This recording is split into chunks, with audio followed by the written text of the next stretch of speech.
in 120 years, this man, could you imagine the mental he had to deal with his family, the mental he had to deal with everybody that was around him, the craziness this man probably have dealt with because God gave him a word that did not come to pass until years after. Bro.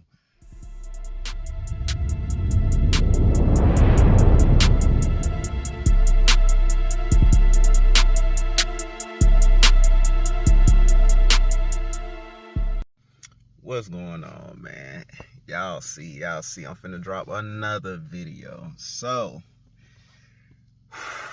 I made about 4 or 5 videos about a week ago. I never dropped them. In this video right here, I actually contemplated on making it and recording it and like giving my testimony. I contemplated on this about 4 or 5 days because what happened was just so shocking to me. Like, I was stuck. And I came across this video on YouTube. I forgot her name, but I'm gonna put her Instagram in my description because her video alone. Now, what's crazy, when I was scrolling, I seen the video. And she was like, how she was demonized and stuff, like that's the title. Some told me to watch it then, but I did not want to watch it because what I just recently went through. I was like, bro, I don't got time. I ain't gonna watch it. Okay, so 2 days passed after, and the video name popped in my head, right? And I was like, dang, I guess I'm gonna go on and watch it. As soon as I went to type up the video, I seen her video. I was like, okay, I'm gonna watch this whole video. After I seen her testimony and what she been through, then that's what led me to be like, okay, I have to make my video because what recently happened just kind of like, I ain't even gonna say it scarred me, but it did scar me, most definitely, but it opened my eyes to a broad picture on how important it is to be around like-minded people. So how important it is to be around Christ-like people, how important it is to live in an environment. Oh my God, thank you. To live in an environment with Christ-like people. So,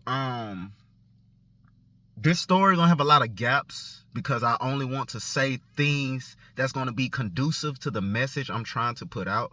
So the story gonna have a lot of gaps, but I am gonna be saying like the very important stuff that happened that I remembered after I came down, or I basically came back to my senses, and when I was laying and stuff, and God was giving me certain points when I was going through like my demonized period. He had me to remember, and how he was there the whole time, which was still like, it didn't matter because it still hurt. Okay, I'm in a Noah's Ark time frame, meaning y'all know how God told Noah to build an ark. Now, mind you, he told him to build an ark because he was going to flood the earth, and it haven't rained in I don't know how long. You feel me? If you think about it, and I was looking up like how many years it probably took for God to actually flood the earth, or how long it took for Noah to build an ark. Them folks said between 55 to 120 years, because in Genesis, God minimized life because the wicked, but when I read it, he minimized life to 120 years because we are flesh and his spirit dwell in us. But I feel like he did that because the wickedness that was on the earth. Okay. He had to build an ark. So I don't know the exact dimensions. They got it in cubics. But just me thinking about all the animals on earth, that's like 3 football fields. That's just an estimate. That's my opinion of out of all the animals that's on earth. So I say like 3 or 4 football fields. So it approximately took this man 55 to 120 years from a word God gave him to do all those years back. So between 55 years and 120 years, this man, could you imagine the mental? he had to deal with his family, the mental he had to deal with everybody that was around him, the craziness this man probably have dealt with because God gave him a word that did not come to pass until years after. Bro, that's how I've been feeling, y'all. Like, God gave me a word. The word do not look like it's going to come to pass in the natural. So therefore, I'm having to pray. I'm having to intercede. I'm dealing with a lot mentally because he gave me one word. And the word is not bad, y'all. I got another example. When God told Moses he was going to free his people from the Egyptians. Y'all know Pharaoh. That's basically like, he was the king of all of Egypt. So imagine God telling you, you finna deliver 1 million people out of the United States and you gonna take over the government. What? Man, imagine telling that. Imagine you being that person and you telling that to your wife or your close immediate people around you. Bruh. So I'm using those stories because if you put it in real time, you have to imagine how crazy you're going to look to people around you. Oh my gosh. And y'all, it was so bad. Like, the thought, I was like, Lord, I'm not idolizing this. I'm casting it down. Like, every time the thought come in my head, I'm casting it down. It's not doing nothing. I was like, well, okay, I'm gonna pray. I pray to make me feel better. But it still come back. I'm like, man. So after time go on, y'all, I wasn't fasting. My spirit was fasting. So my spirit started to fast. And I'm in the word relentlessly. Like, just read it. What's crazy, I don't even know when my mind was given up to the tormentors. I don't even know when. So I find myself up. It felt like I was up for 3 days, y'all. I was up, like, I want to say I probably was up for 2 days straight. Y'all, I was called. I only really called 2 people, but I was calling people. I'm like, bro, something going on. I don't know what's going on. Like, I'm tripping. I can't sleep. You know, I was listening to worship music. It still wasn't working. I'm like, oh my God, what's going on? So like, now I'm losing my mind, y'all. I was up. I had so many thoughts about everything. I was tripping. Y'all, I was basically turned over to the tormentors, bro.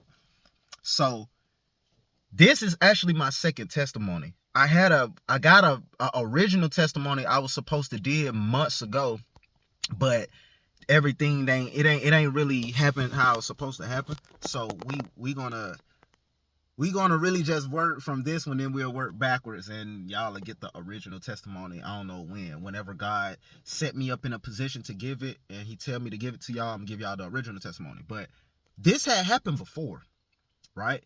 But the difference is, the first time I didn't know God, I had idols, money.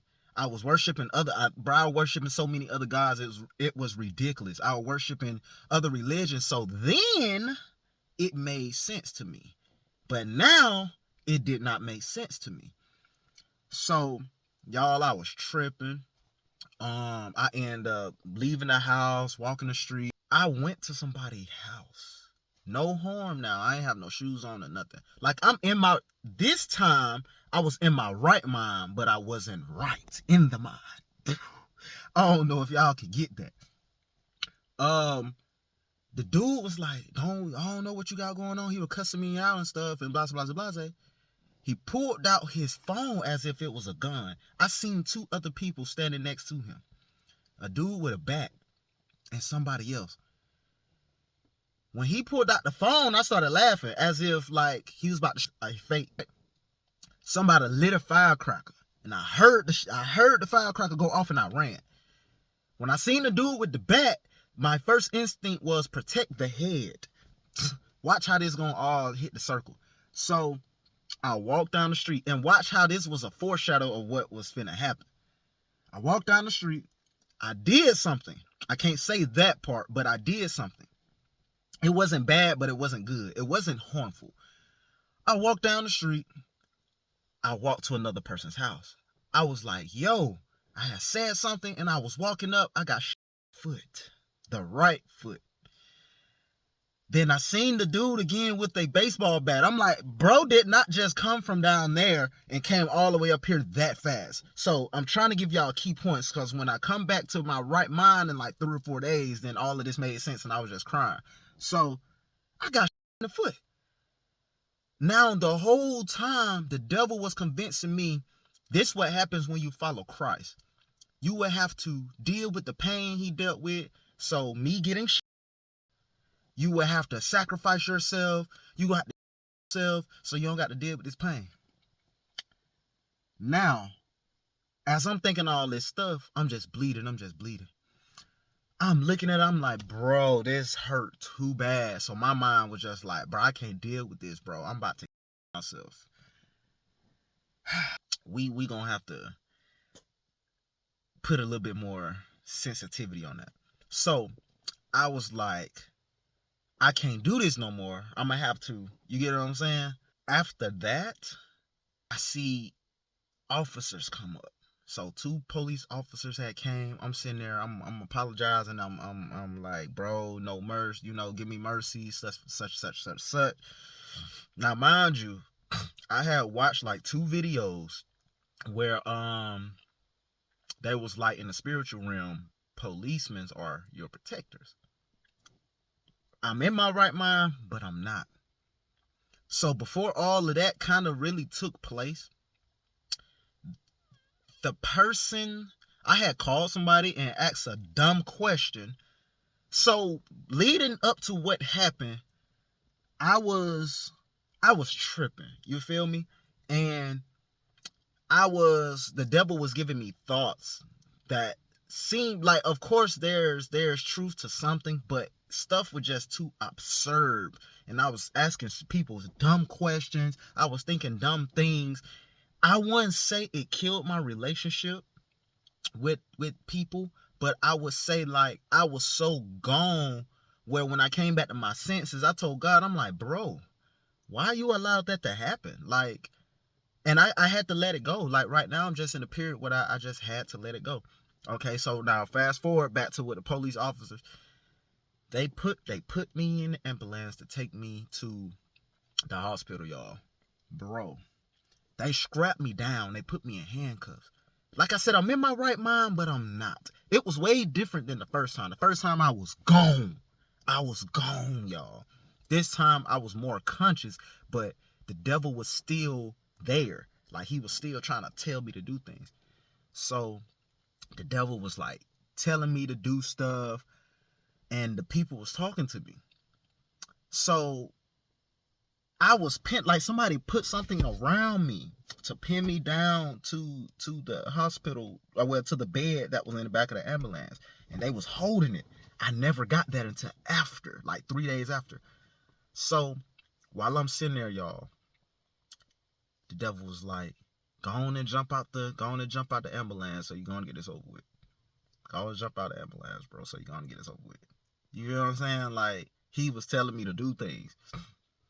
I couldn't do it because they strapped me down. The only reason I didn't try to unstrap myself because they had me in cuffs. Watch this. So I go to the hospital and all this stuff. One thing I was saying, I was basically like forgiving the person that, harmed me or whatever.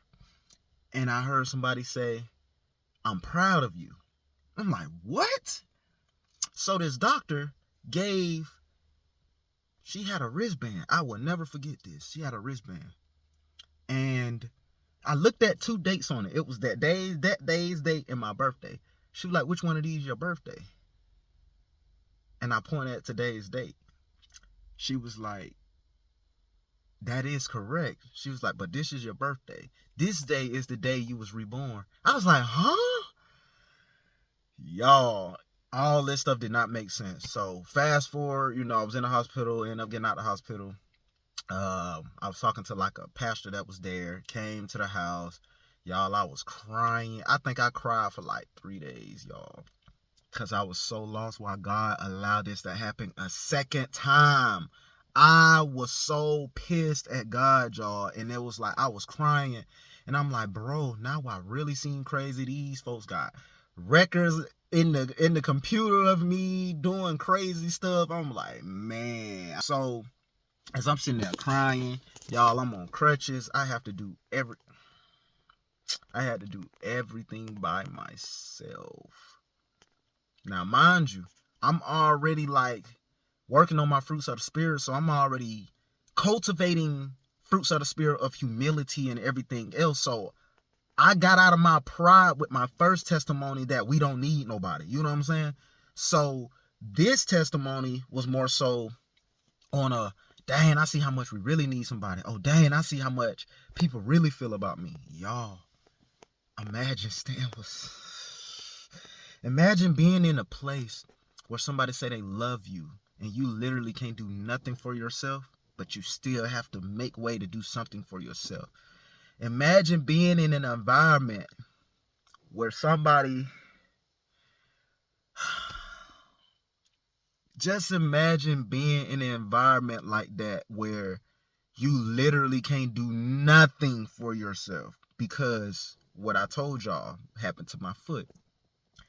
Y'all, it bothered me so bad. I was crying every night. I was crying all day. That's all I could do was cry and go to sleep, bro, and listen to worship music. I did that for like 2 or 3 days straight. So one day I was crying. I said, God, why is people treating me like this? That's what I was asking him. And what I got was, and I was like, why is people treating me like this, and why you put me in this situation? The first thing came to my mind was, you need to see how people really feel about you before I elevate. That's basically what I got. And I'm still sitting with that. You feel me? So I started bawling really bad, bro. And to this day, I don't really know, but I'm going to tell y'all the feeling. It felt like I had a hole in my heart. And when I was crying, I felt this intense. I can't explain it.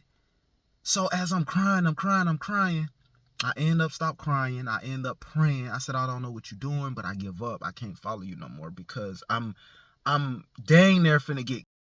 Every time something happened, I said, I can't keep doing this with you. I'm getting hurt really bad, and my heart is feeling this way.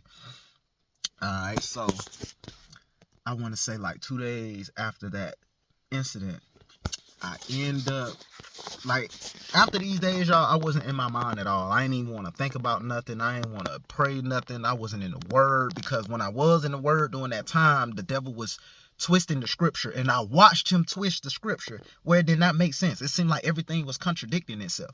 So I was like, what? I'm like, this don't even make sense to God's character. Okay, so I went in scripture. I don't think I was doing worship and praising and praying. That's it. So I want to say 2 days ago, I was laying on the floor. I was like, okay, Lord, now scriptures, when I was in that time, y'all, when I was out of my mind, it was like I had a veil over my brain and no scripture could not come up to my soul for me to rebuke anything. So when I was laying on the floor in peace with the Lord, a scripture came up. It was like, you promised us a sound mind. Oh, I had forgot a part. When I had went to the doctor or whatever, I seen a little bit of the notes that the people had of me.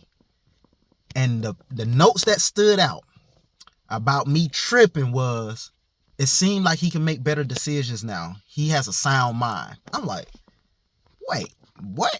So that scripture popped up when I was laying on the floor after I came from my what's her name or whatever. And it was like, yeah, God promised a sound mind and whatever the case may be. I said, Lord, what happened? Why did this happen a second time? And I was getting ready to tear up. I'm like, bro, Lord, do you not want me to be here? Like, did I do something? And I just started crying. And immediately I stopped crying. I'm like, huh? And I watched this pastor. And I seen this before too. So I watched this pastor, and the pastor was like, notice the patterns. That popped in my head along with another video I watched on YouTube about noticing the patterns. So I was like, notice the patterns. It was like, when was the last time this happened? Where were you and who was you with? My heart dropped. I immediately got revelation.